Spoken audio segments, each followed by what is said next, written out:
Hey guys, it's Hunter. Welcome back to another video. I have been so hyped for this guitar, and clearly so have you guys. Neil Westfall is one of the guitarists in A Day to Remember, which is one of my favorite easycore bands, and this year ESP has seen fit to give him his own signature LTD. Not gonna lie, it's pretty sick. Let's take a closer look. But before we take a closer look, this video is helped made possible by the good folks over at Fredish. Fredish is a new startup. It's an online rental marketplace where musicians can list and rent gear from people in their area. It's basically the Airbnb of music instruments. It's a great way to test new gear, to make a little extra money, and best of all, it's free to sign up. Check it out in the link below.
Now, I love LTDs, obviously, that's why I demo a ton of them. This Westfall model, though, it's gotta be one of my all-time favorites so far. First off, I mean, it just looks so cool. It's got the classic Eclipse shape, which I love so much, and like an aged off-white. It has a mahogany body, a carved maple top, and a set-through three-piece mahogany neck. Then the white binding, Makassar ebony fingerboard, and gold hardware just completes what is a very classy looking package. I used to think one pickup single cuts looked kinda awkward, but I've since changed my position on that. Now I think it's cool because it's different, and as someone who spends 90% of the time on the bridge pickup anyways, I dig the simplicity. And that's what this guitar is about, simplicity. There's just one bare knuckle aftermath humbucker and one volume knob. No neck pickup, no coil splitting, not even a tone knob. This is a straight plug and play kind of guitar, and I love that. It has gold LTD locking tuners and a Tone Pros locking tunematic and tailpiece combo, so in terms of hardware, the NW44 is pretty well covered. In general, if you've ever held an Eclipse, you'll know pretty much what to expect from this guitar in terms of how it feels to play.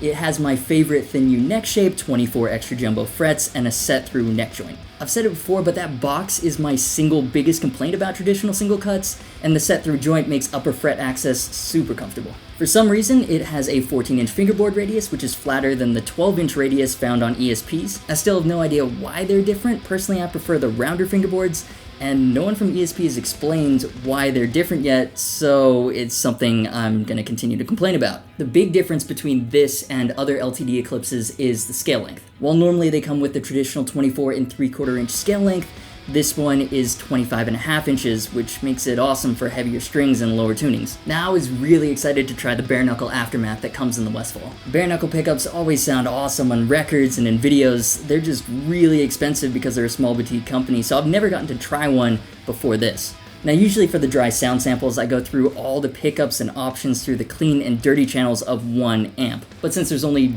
one pickup and one option, I'm just gonna play through all 4 of my tube amps. First the dirty.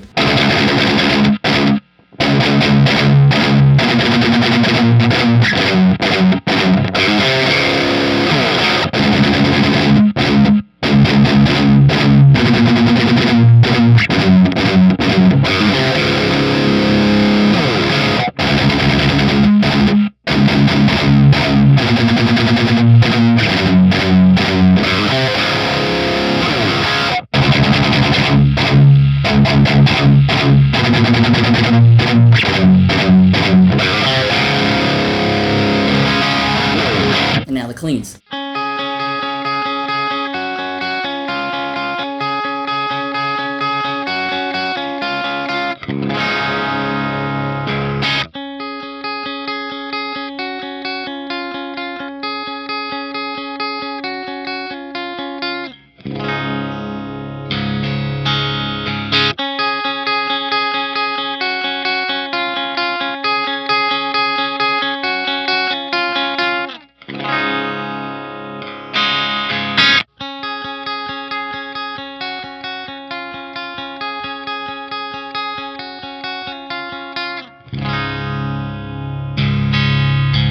So this pickup is hot. It's ballsy, it's articulate, it's dynamic.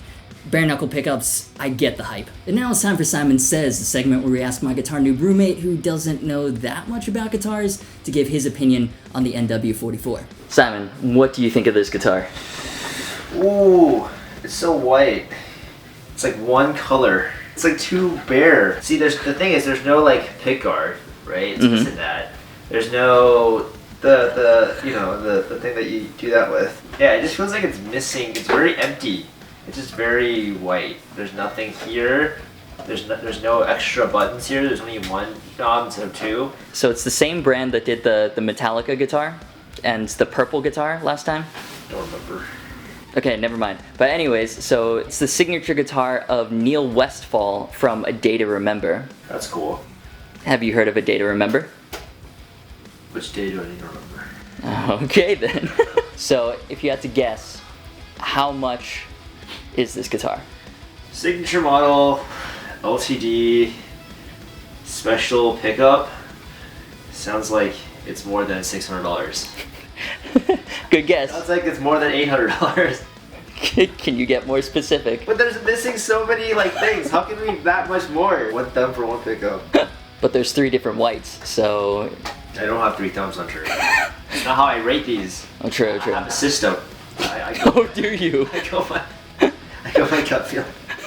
It's like not a lot of configurability, but I guess who needs all that? You just need 6 strings and 2 hands and 4 fingers or 5. You can play. Wise, very wise. So this is a very good guitar. It's one of my favorite LTDs so far. One thing that kind of confused me though is that it's made in Indonesia. Usually higher tier LTDs are made in Korea, but this one is not. And it's weird too because a lot of the images of this guitar online, including the one on ESP's own official website, shows Korea on the back of the headstock. Now generally I don't mind where a guitar is made as long as it's worth the price tag, but there are a few things that I noticed about this guitar that I wouldn't normally expect from an LTD in this price range. For one thing, the frets aren't as nice as they usually are. Not to say they're bad, they're still level and none of them are sharp. They're just not nearly as polished as the previous ones that I've demoed. Then there's the binding. At certain points it's too tight, like it's indented into the body of the guitar slightly. And lastly, there's the volume pot knob. It doesn't sit quite right, and so it doesn't turn smoothly at all. It even gets stuck at some points. Now, none of these are deal breakers, and maybe it just so happens that I got an outlier, but I'm just pointing out the particular quirks that I wouldn't expect out of the Korean factory. So on one hand, this guitar is awesome. It's got the sound, it's got the playability, it's got everything I'd want out of a single pickup Eclipse. It has classy looks, the bare knuckle aftermath, the sleek Makassar ebony fingerboard, and a 25.5-inch scale length. On the other hand, the cost of labor in Indonesia is much lower than in South Korea, so I'm not sure how I feel about the price tag of this being the same as one on a high-end Korean LTD. I don't feel ripped off because it is a solid guitar, but I feel like if they're going to lower the cost of production by relocating, maybe they could lower the MSRP too. I mean, there's also the argument that if the quality is worth the price tag, it's worth the price tag no matter the cost of production, so I don't know. I could speculate, but instead I've emailed ESP to clear things up. They haven't responded yet, but if and when they do, I'll put an update in the pinned comment. What I do know, however, is that this is one of my favorite LTDs so far. I love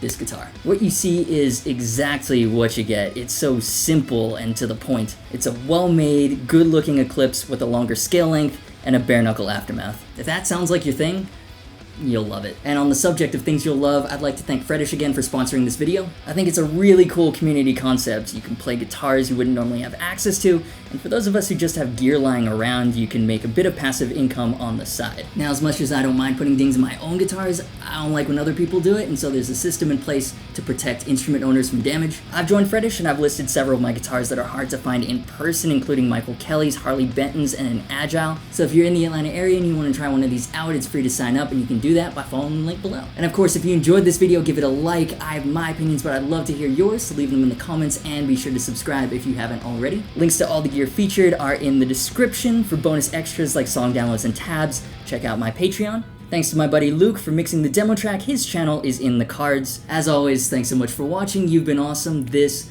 is the LTD Neil Westfall NW44, and I'll see you for the next video.